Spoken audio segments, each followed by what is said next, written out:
Hello. So in this class we will learn about Rubik's Cube basics. So first thing is always try to hold the cube facing like this. The yellow should be facing upwards and the white should be facing downwards. You can hold the cube in any ways, that's not a problem, but the yellow should be facing on top side and white on the bottom side. So you can hold the cube in any ways, but then whenever you are holding the cube like this or like this is right hand, my right hand, and this is my left hand. So whenever I'm holding on the right hand side, this is called right layer. I'm just moving this one, so this is called R, that means right. So only once if I move clockwise, that means this way, this is called R. If I move it twice, that is called R2. R. Only once it is called R.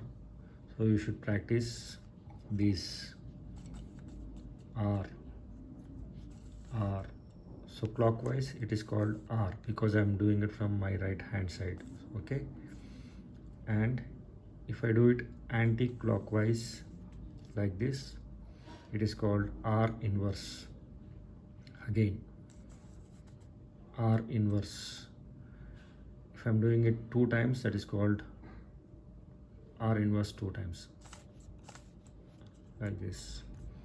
But basically we only do it 1 time, so R inverse, R inverse.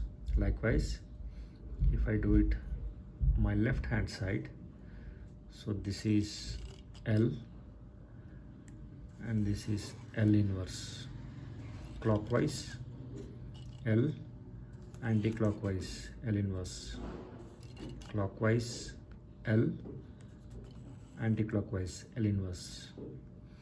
So left, right, that is completed. Now we will look at up. This is up layer, okay? So if I move it clockwise, this is called U. If I move it anti-clockwise, this is called U inverse. U inverse. U inverse.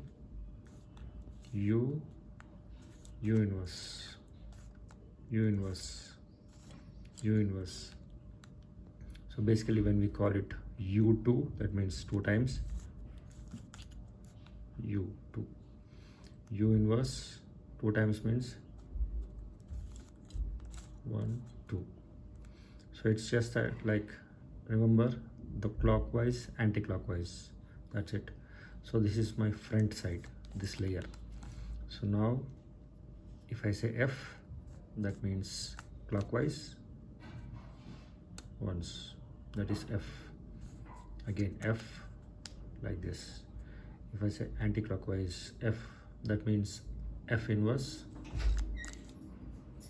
like this. Thank you. Practice this.